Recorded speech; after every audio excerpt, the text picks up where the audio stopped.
good evening and welcome to today's show. We are in December, it's one of my favorite times of the year. December is a great month. However, December is also one of those months that, has us reflecting, on our goals, our New Year's resolution, evaluating, where we are in the year. And it can be depressing for some. It can be, because when you look at all the things you set out to do for the year, and then you realize that, oh, I haven't been able to do much, then you start to fail, So the month that is meant to be, how you end strong, then becomes how you sort of go into the new year feeling a little down sometimes and, not really sort of knowing how to navigate, the new year in all of its glory, because the new year is an amazing, wonderful thing, I think, right?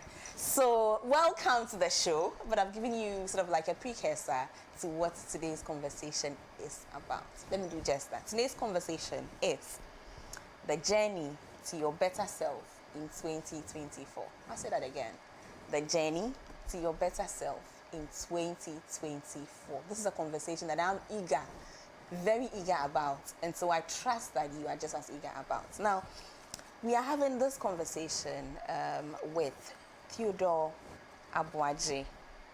He's a lawyer, he's a thinker, he's a coach. Stay with us, right? Actually, no. Grab yourself a bottle of water. Get comfortable on your couch, because tonight on the couch is going to be very interesting. Be right back. Stay with us.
Welcome back. Our conversation tonight is the journey to your better self in 2024.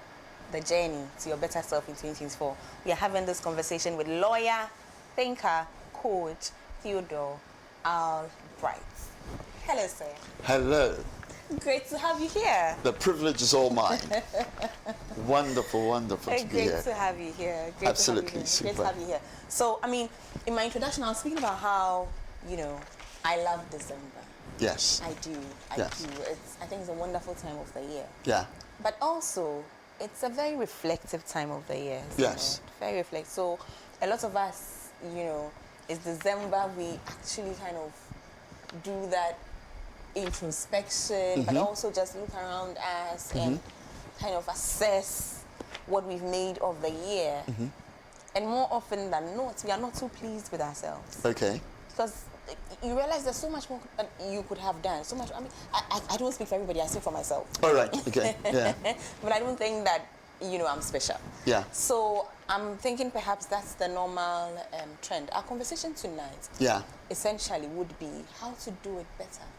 Yeah. How to navigate the year better. How to treat 2024 differently. Okay. So we have better outcomes. Super. Absolutely super. And yes, I would say that there are many of us who come to the end of the year and come with some degree of despair. But look, whether you manage to attain your goals or you manage to attain some gain, all of that's to be celebrated for 2023. even as we go into 2024. Yes, I would say that quite often we need to do the year differently. And by differently, I would say that we need to slice up and chop up the year. Chop up the year. If you wait for 365 days or 366 days, as 2024 is going to be, before you begin to introspect, then you've missed it. Really have. So I would say that at a bare minimum, every 3 months, you ought to stop and take stock and reflect and ask yourself, have I achieved my goals? And if not, what do I need to do? Okay, so I need to break down. I like to do that. Yeah. What I'm getting from you is, first things first, appreciate 2023. Absolutely. Appreciate that you lived. Yes. Appreciate that you exist. Yeah. Appreciate that there's 2024, which is an opportunity. Yes. So that first. Yes. Once you've done that, two, you're saying that approach 2024 not as a full year, Yes. but break it down. Yes. And you're suggesting break it down into... You can have, break it down into 3 or break it down into 4 quarters. Why? Simply this. The shorter the deadline, the more intense the pressure to achieve. That is number 1. Number 2, the shorter the deadline, the more likely you will reflect and course correct. Let me use the example of a plane traveling from here to, say, Egypt. If the plane diverts by 1 degree every hour, say, or 1 degree every 30 minutes, it will find itself in another country. But if you check the course every minute, then you're definitely guaranteed that you will land in Egypt. And it's the same with our lives. So the frequency of checking or reflection or accountability is what is often missing when we set out our New Year's resolutions. Okay. And so split the year into 2 parts, 3 parts, or 4 parts, and then set goals for each of those parts. Each quarter. Yeah. Each quarter then becomes to you a year. And then the frequency of accountability or checking should be done daily, maybe it's too much, weekly, or even monthly. And that gets you to course correct before you end the quarter. Rather than wait for your birthday or wait for 12 months. Whatever avoiding action you need to take that you would have taken at the end of the 12th month, you can take at the end of the 3rd month or the 4th month or the 6th month. And that allows you to stay on track. I love this. I love this. And also it just gives you more time, doesn't it? It does. It gives you more time. Yeah. It gives you more time to deliver on the goal. Right. Absolutely. Okay. Time. Yes. Forgive me. Time. Yeah. Time is the biggest thing ever, right? Yeah. Because sometimes, I mean, in the beginning of the year, it feels like, oh, I have so much time. I have 12 months. I have all these weeks ahead of me. And then all of a sudden you start asking yourself, where did that time go? Where did that time go?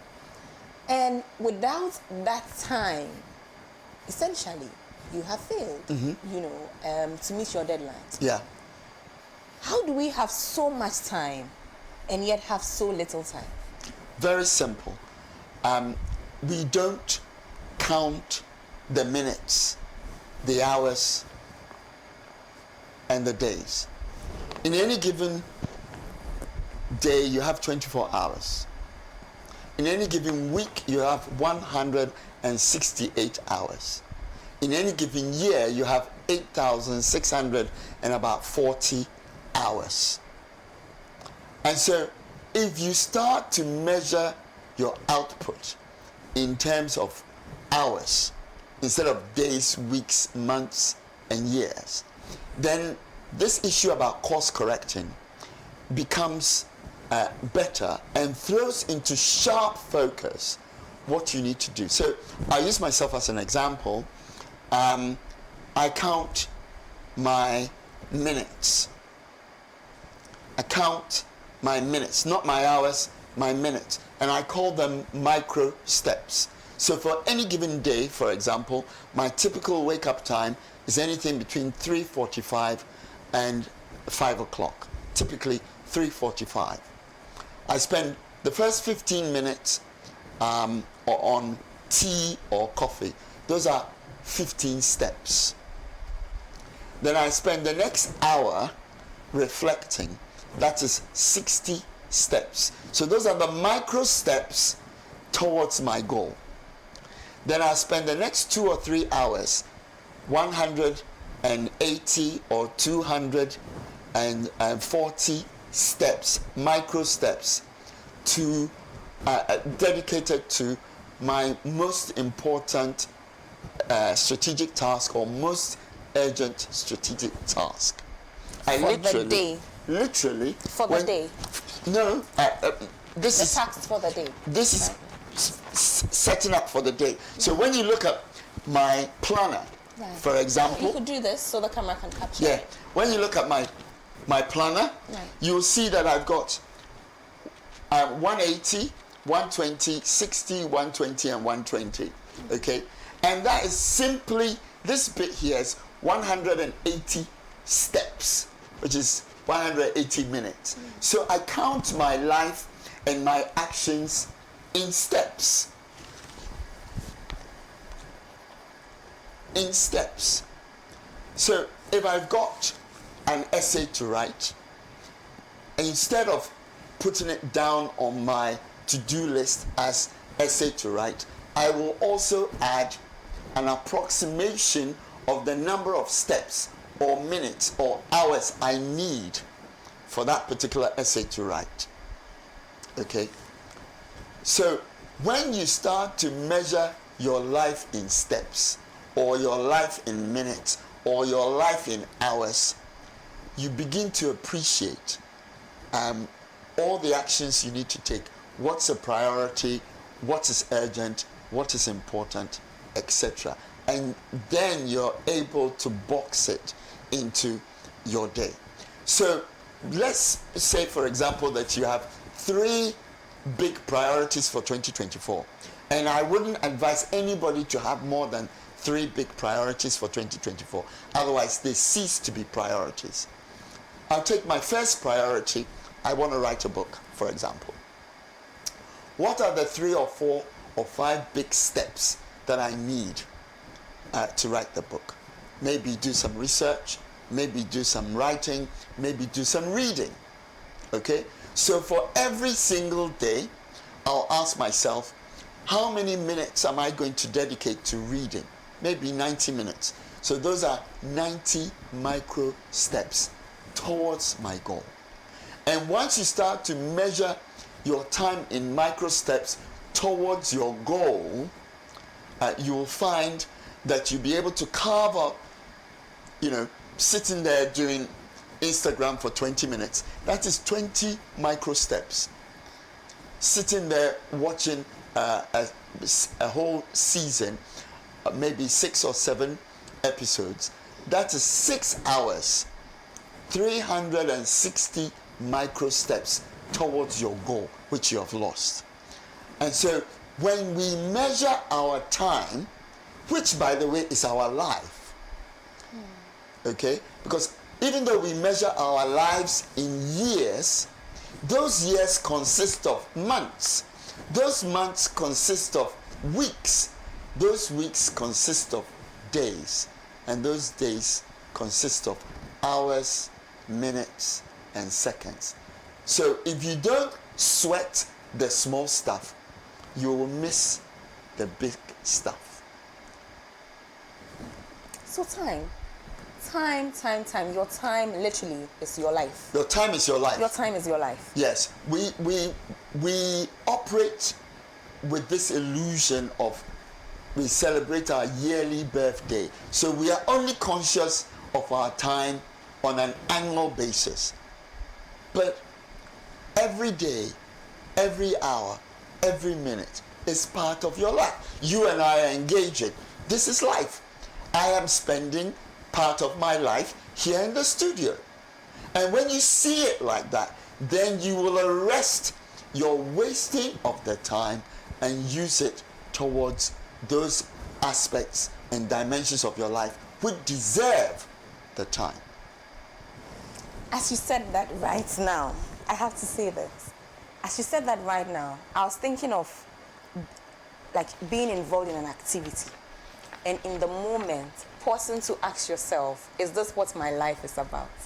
Because in that moment, whatever it is that you're doing, that's your life. That is your life. This That's your is life. our life. This is my life. That's your life. Yeah. And I'm not waiting till July to celebrate my life. I am present every day. I am present every week, every month. And I make sure that I take a conscious, intentional effort to live that life. Not passively, but actively. Actively. A lot of things, have jumped at me from, everything I said. But I want to stay on the time a little bit. Yeah. I want to stay on the time. Because, and again, I speak for myself, we waste a lot of time. We do. Even here at the office, there are times where people will just enter your office and you have a conversation that would drag maybe an hour or two. And it's just, passively whiling away the time, right? And we don't seem to realize, like you say, about the minutes and how precious those minutes Yeah. are. You've given me everything right now, So it's important that we realize that that is a moment of your life That is passing away. that is passing away. That will never come back again. It will never come back. Never again. I have people say to me, oh, Mr. Albright, when you have spare time, I don't have spare time because it's all my life. All of it's my life. So nobody has spare time. If you have time to spare, that is your life to spare. But I don't have spare time. I never have spare time. You don't spare your life. I don't spare my It's not life. for spare. No, and yeah, it's 12 minutes. If the ambulance doesn't get to you within 12 minutes, you're dead. You're dead. You're dead. Literally. And I have to say this, I'm sorry. I know that this will take us a little. I've had a moment, I think sometime last year, where a doctor literally said to me, if you don't move him in 10 minutes, he's dead. I've had that moment. I have. Yeah. I was told, if you don't move him in 10 minutes, he's dead. And I've had the situation where the ambulance came within 12 minutes, but I couldn't let them through the door to come upstairs to come and resuscitate. So please, we should stop playing around with our lives, which consist of minutes, hours, and days. Wow. You said something. You said your planner, and Yeah. then you picked it up. And it has colors. Yeah. Viewers, I'm enjoying more than you are, I promise. Because can I have your planner, please? Yes. I'm looking at your planner. So this is the planner, if you can see it.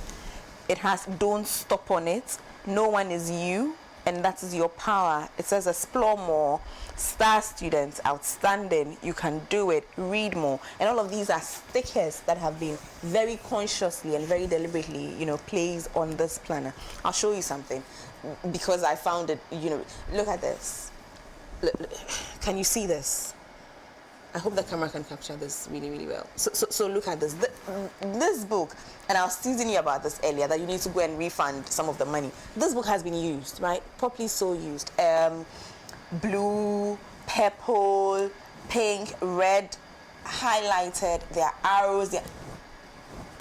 Why is this important? Why should I keep a planner? Why should I abuse a book like this? You only have one life.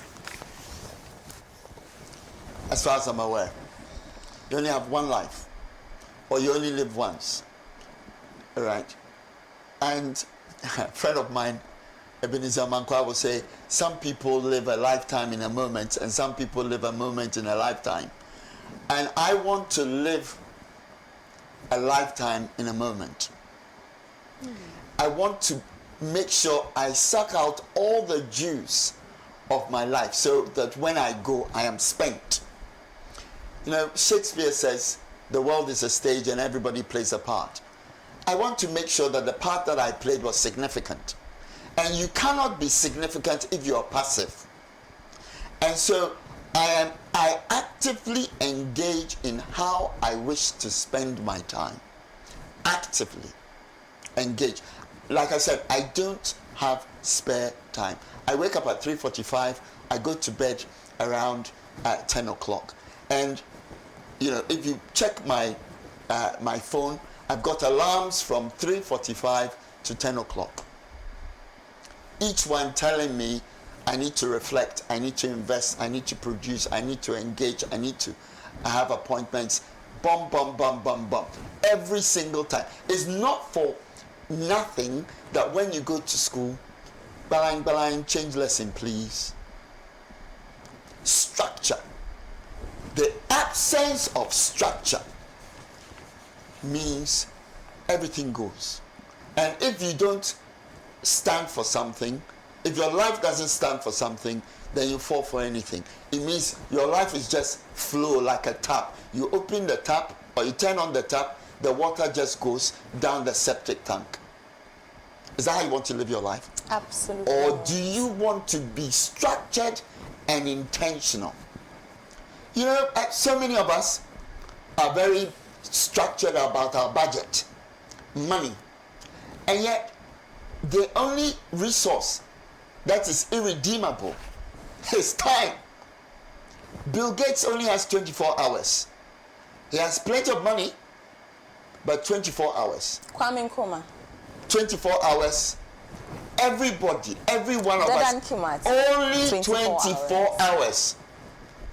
Okay? And once it's spent, you can't get it back.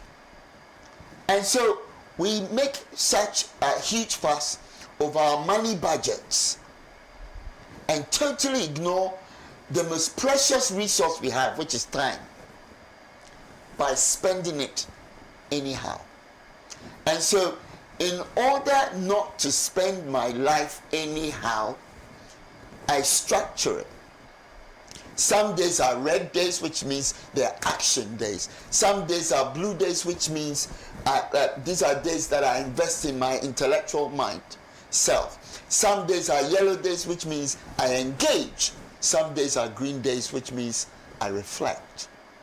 And so in any given week, if you go to the end bit, the end bit, yes. right in here. any given bit, so viewers, this is what he's talking about. So I mean, the red, you know, the blue, the red, the blue, the red, the blue, the yellow, if you can see that. So all the pages in his planner, you know, have these to indicate what day, you know.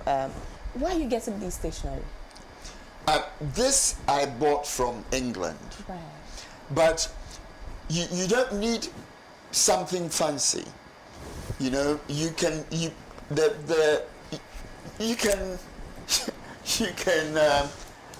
you use an iPad or a tablet, you can do that on your tablet. If not, just get red pen, green pen, blue pen, and maybe a purple pen. Yes, one of them. You've got one of them on the floor. Oh no! I'm not listening to the pens you gave me. These beautiful pens you just gave me. And just indicate what color day or what color hat you want to wear. And those colors, they reflect personality types. So yellows are gregarious and extroverts. Greens are very reflective type of people.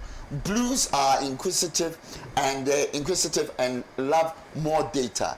And so you got blues, more data, yellows engaging, reds are action oriented, and greens are reflective people. So I use that to say I am a yellow. I am 99% yellow.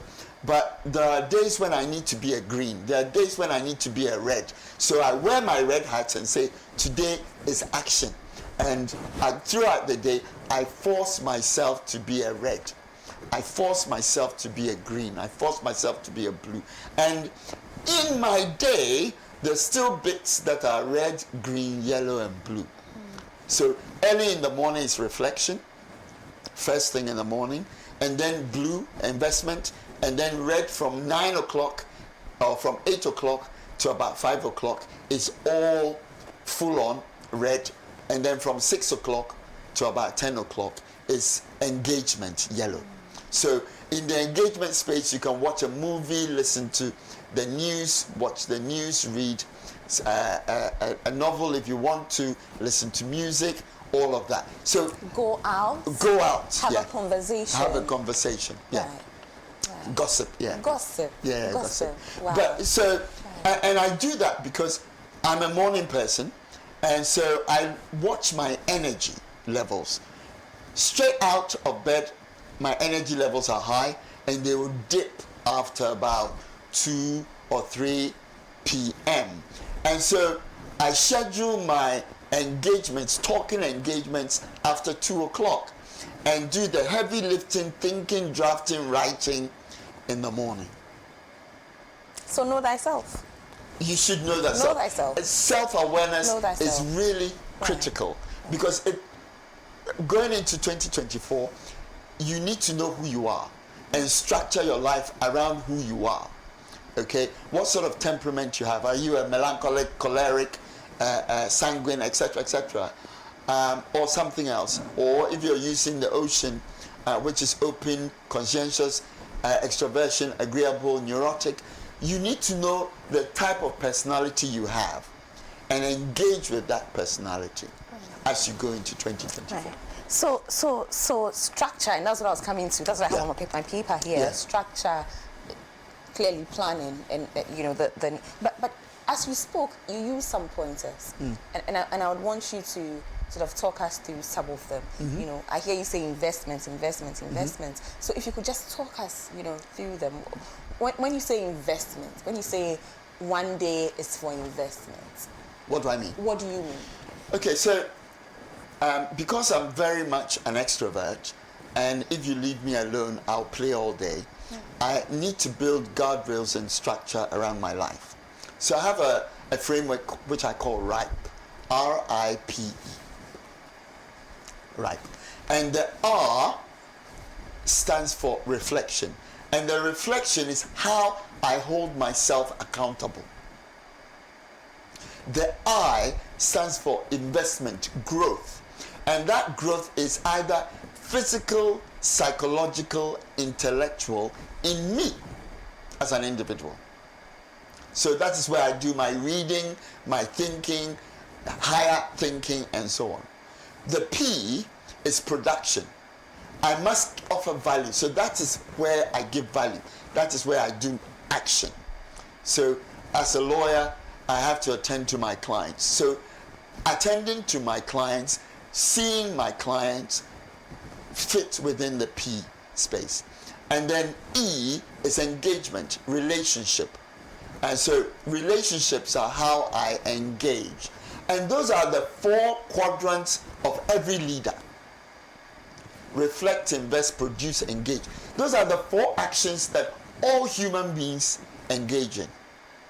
We are either thinking, or we are growing ourselves or not growing ourselves and others around us, or giving value by producing either a service or a product, or relating and engaging. That's it. And so those 4 quadrants govern my life. And so even if I'm, for example, going back to writing a book, I ask myself, how much of my micro steps do I dedicate to reflecting? How much of my micro steps do I dedicate to investment, production, engagement? So if I'm writing and I'm spending 60 minutes or 60 micro steps, there may be 30 of my micro steps will be dedicated towards the writing, which is production. And then maybe I'll do some reading, so maybe 15 minutes of reading, which is investment. And then maybe the remaining 15 minutes 10 minutes for reflection to think through, and 5 minutes to engage maybe an agent. Right. Sorry, you want to say something? Yes. So all my life is structured around the acronym RIPE. Right. Reflect, invest, produce, engage. Full stop. Right. Okay. Now, we could be doing this wrongly. We could be doing right and still be doing it completely, in such a way that it would not be, for instance, let's take reflect. At this time of the year, you're probably looking at your friends and thinking, oh, she has that, he has that, I do not, things like that. That would be reflecting. That would be reflecting entirely the wrong way.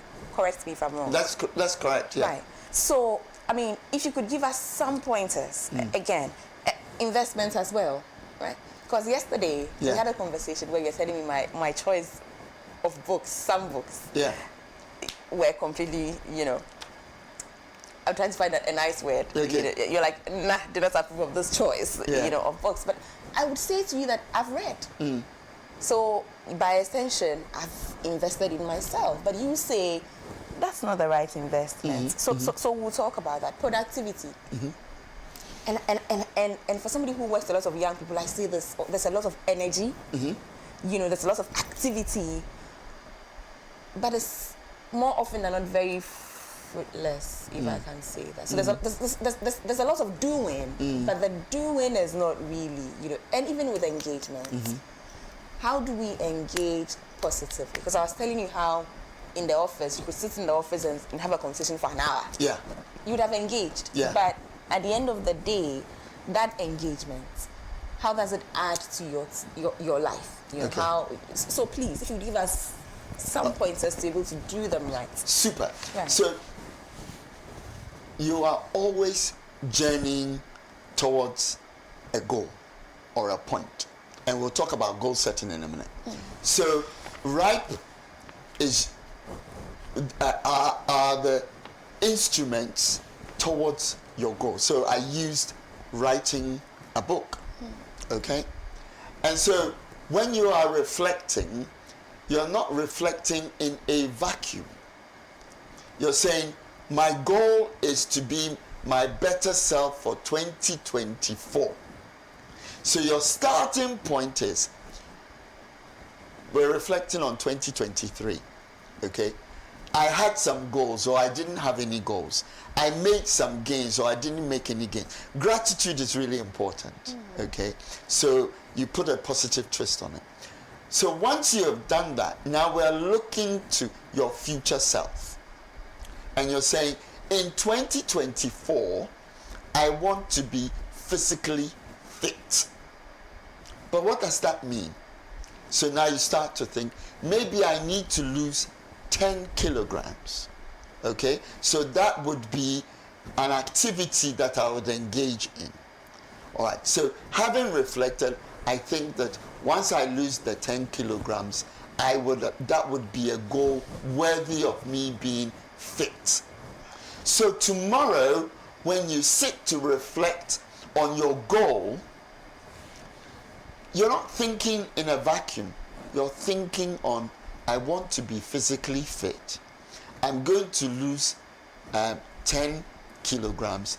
How do I begin the process of losing the 10 kilograms? So the reflection is pointed, just like your time is structured for a particular purpose, so your reflection is pointed, focusing on particular aspects of your life. Investment is physical, psychological, spiritual, etc. So you decide that for 2024, I must be more self-aware. I must know myself better. So what am I going to do for that? It means I'm going to do some meditation. It means I'm going to engage with perhaps material that allow me to assess myself better. It means maybe I'll do a Myers-Briggs personality test or some other personality test. It means I'm going to touch base with my spiritual self, which means that maybe I'll spend some time reading my Bible or my Quran or my other spiritual book. Whatever it is, it must be in sharp focus. When you set the goal, make sure it's an end goal, not a means goal. You have to explain that. I want to be fit. That is an end goal. I will lose 10 kilograms.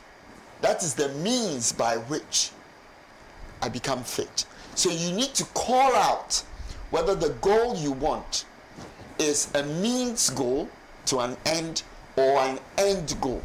If it is a means goal, then it is a task-oriented goal towards An end. an end. I want to be rich. To what end? I want to be beautiful. To what end?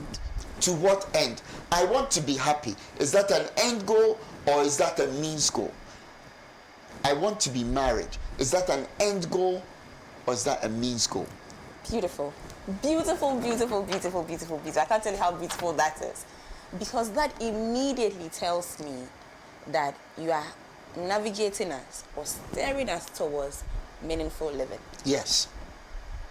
Let's talk about that. Okay. Because at the end of the day, I want to be this, I want to be that, I want to be that, I want to be that. To what end? A better me in 2024. What does that mean? To what end? To what end? So meaningful living, right? And I mean, we'll come there. Okay. So you take this and then we'll come back to what I have in my mind. So meaningful living. I remember that when I wrote my dissertation for my master's, the topic was the quest for meaning in the workplace. And presently, I'm writing a dissertation on the quest for meaning in life. Okay? Man is a meaning-seeking being.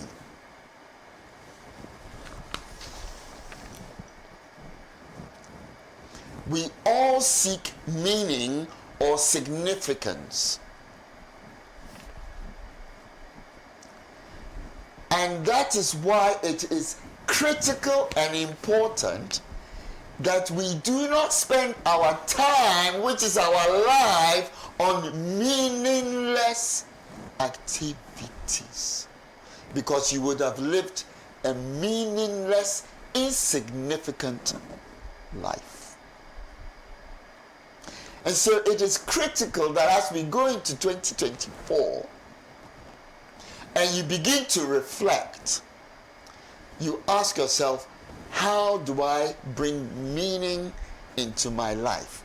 Or if I have a goal, to what end? So when you say, my friend, now this, my sister, Akosia, that, my friend, my brother, Kwame, this.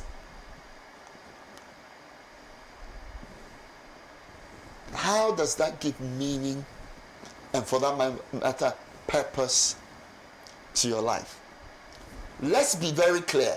If you walk into Malcolm today and you pick up toilet roll and you don't pay for it, they'll call you back and call you a thief. Because why? Everything that has a purpose has a value. And so even the toilet roll, if I can use that, has a value and it needs to be paid for. So why do we think that our lives have no purpose and therefore no value and therefore no meaning? It is incumbent on every human being listening to us, watching us today, to go out and seek their purpose, which will give them meaning, which will then give them the significance they need, they deserve. We're not here by accident. But that's very challenging. That's very challenging. I can't begin to tell you the number of young people who have said to me, how do I do that? Not talk of adults. Adults haven't figured it out. The adults who have no idea what their purpose in life is and how to give meaning to their life, let alone, young people. It's one of the toughest things to do. Yeah. How do you, define your purpose? How do you know what will give you, because it's very specific, isn't it? It's specific to you. Yeah. It's not about, I don't know how to say this without sounding, but how do you do that? Okay. I've said this to you and I'll say it again. Reflection is every leader's superpower. My definition of leadership: influencing, informing, inspiring yourself to think better so that you can do better, so that you can be better for positive impact and positive outcomes. Think, do, be for positive impact and positive outcomes. At a base common level, all of us here are here for a season. We are here for a reason. We are here for impact and for significance. And that is why, out of all the 8.3 billion people on the planet, each one is different. There has never been you, and there will never be another you. Never be me, and there will never be another me. And so each one of us is a monopoly. And what do you do with monopolies? You exploit them. So look at yourself and ask yourself, what do I have? Who am I? What do I like? What do I hate? I love books. I love talking. I love engaging. I love teaching. I love growing. I love thinking. I love cooking. I paint. How can I use that as a vehicle for positive impact and positive outcomes? That's all. Whatever you obsess over becomes you. If you ask me to sit here and speak to you for 24 hours, there'll be no problem at all. We could do a Guinness Book of Records on that. A talkathon. A talkathon. Exactly. We could do that. And it wouldn't matter the subject matter. We could just go on and on, because that is who I am. That is what I am. So each one of us needs to figure out. The first 3 questions that God asked in Genesis: where are you? Who told you? And what have you done? Where have you been with your life for 2023? And you say, oh, I messed it up, or I could have done better. Whose narrative are you listening to? And the question is, what have you done with what I've given you? And those are the 3 questions, the first 3 questions that God posed to man in Genesis. And so that can be a structure for all of us. You say, how do I know my purpose? Where am I? In where I want to go. If I don't have a where to go to, why not? The where to go to is my goal. I don't have the capacity. I'm not like you. I'm not Obroni. I'm not Bibini. I'm not tall. I'm not short. Who told you that what you need to achieve requires you to be as fast as Usain Bolt, as handsome as Denzel Washington? No. That's not your purpose. Your purpose is elsewhere. Okay. There's something that runs through everything you say, and that's reading. Yeah. Nobody can engage with you for 5 minutes and not know that you are an avid reader. Yes. Let's talk about that. Okay. We live in a fast changing world. this is the slowest world you are going to experience. Tomorrow, the world is going to be faster. When I meet people, apart from asking their names, I ask them, what book are you reading? And it is a subtext, because there's a bigger question. And this is the bigger question. In light of the constantly changing environment, what new quality information are you taking on board to prepare your mind to deal with the VUCA, volatile, uncertain, complex, ambiguous tomorrow? And like I said, Africa has all the resources in the universe. What we lack is the mind or the brains to convert the minerals or the resources into value. And that is why people come and they take it away. And so when you read or spend time with quality information, you are upgrading your mind to be part of the 1%. And I have a ratio. I say 90% of us are asleep, 9% of us are doing, only 1% have control. If you like, check. The richest 100 people in the world own more than the poorest 4 billion. Okay? The richest 1% own about 43% of the world's wealth. What are they doing differently? And don't tell me they inherited it. Bill Gates didn't inherit, Elon Musk didn't inherit, Jobs didn't inherit, Wozniak didn't inherit, Zuckerberg didn't inherit. Come on, guys. Never in the history of humankind has knowledge been so democratized. And yet never have we been so anesthetized with Facebook, with Instagram, TikTok, WhatsApp. and WhatsApp. So we have democracy of knowledge and wisdom, and we have anesthetized people with entertainment. Some people go to church and the pastor says, you need to tithe.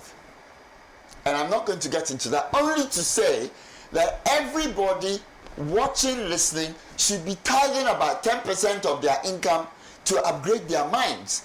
When you get your iPhone and they send you a new iOS, immediately you upgrade it, don't you? And yet the brains that gave you the power to buy the iPhone, you upgrade it once every 3 years. What's wrong with us?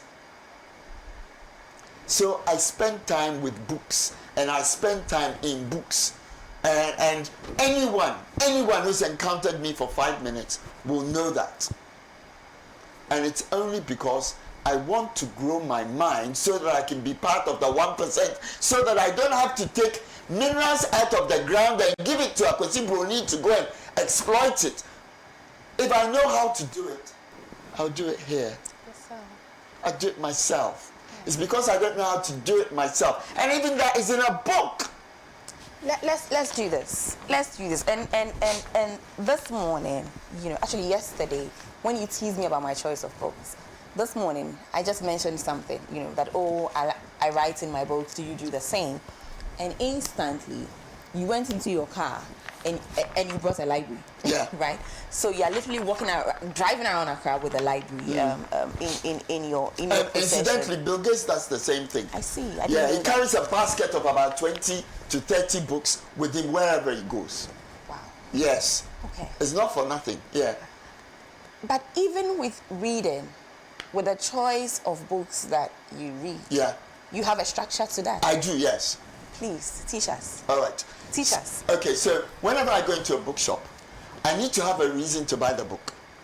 Am I buying the book for recreation? Am I buying the book for insight or information? Am I buying the book to grow my mind, or am I buying the book to grow my soul?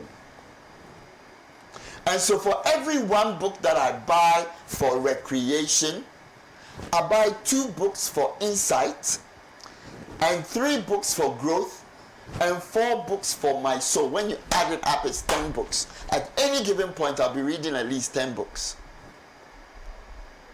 at the same time. So essentially, most of us have just been reading for recreation. Yes. Most of us just, myself included, Yes. most of us do a lot of reading. Yes. But we are actually just reading one way. We are malnourished, Yes. essentially. Exactly. Intellectually malnourished. Wow. Yes. Wow. So recreation would be the fiction? Recreation will be the fiction, but you see, don't dump fiction, because when you read fiction, it allows you, Information. it gives you information, but it teaches you empathy, because you begin to identify with the characters in the book, and it allows you to innovate. So there is a place for fiction. I won't, throw it out. Then there's a place for insight. Okay, so hey, artificial intelligence, blockchain technology, platform technology. What are the next trends that are coming? I need that insight to be able to have a conversation with my clients and all of the people around me, and to be able to offer solutions. Then there's personal growth. I want to be a great leader, so I read on leadership. I want to be able to write well, so I read on writing well. I want to learn about history, so I read history. I want to think better, so I read philosophy. I want to speak well, so I read good writing, written well. That's personal growth. And then for my soul, I'll read a spiritual book, and it could be on philosophy or Christianity or Christian associated. I read a book by a 12th century Sufi prophet, philosopher called Rumi, R-U-M-I. I love Rumi. You love Rumi. I love Rumi. There you are. I love so Rumi. I read Rumi as part of my quiet time every morning. I read C.S. Lewis as part of my quiet time every morning. You have to introduce me to C.S. Lewis, yes. the greatest Christian thinker of the 20th century. Erudite, articulate, amazing. And so that I do for my soul. So when I buy a book, let's see what I've written here. Normally, I'll put rigs in there, R-I-G-S. I'm rigging my intellect, and I'll put there this book, Clear Thinking, is for my growth. So when I'm reading this is a growth book. When I'm reading this, I read this on a daily basis. This is a soul book. I just read a little snippet, and that's it. I read, where's the other one? This Wisdom of the Ages. This is 60 chapters, very short. So I get this, and I spend maybe a day or two each. So at the end of the 60 days or the 120 days, I would have finished it, and I'll put it to one side. So I read little bits every single day to make up for my soul, to make up for my investment reading, make up for my growth. But reading is not the only thing I do, but my primary source of quality information is quality books. So I spend a lot of money on books, podcasts, videos, and articles. Frankly, I do less of the articles because it takes maybe a day or two to write an article. It'll take 5 years to write a book like this. And so here's the thing. If it takes 5 years to write this book, and I read it in 5 days, do you know what I've done? I have condensed 5 years of knowledge into 5 days. Okay? So you can condense 100 years of knowledge into 1 year. And therefore, you don't need to live 100 years to be 100 years wise. You can live and within 10 years be 1,000 years wise. Because this person, it has taken them 5 years of their life to write this book, researching on probably 20 or 30 or 40 years of information and data. So you could be 40 years old and have the mind of a 1,000-year-old individual. And that's why I read books. I mean, this one is over 2,000 years old. The Iliad, Homer's Iliad, it's about 2,400 years old. All right? Greek mythology. At this point, I have to invite you for Wednesday as well, because we do have a book review. Oh, really? Yes. Okay. So not only are we doing Tuesdays, we are doing Wednesdays. Oh, wow. I mean, when you have non-spare time. Yes. When I have non-spare time. When you have non-spare time. Yeah. This has been so informative. So informative for me. Like it's been, yeah. Because we have to be intentional, isn't it? But then there's also a place for light, isn't there? A place For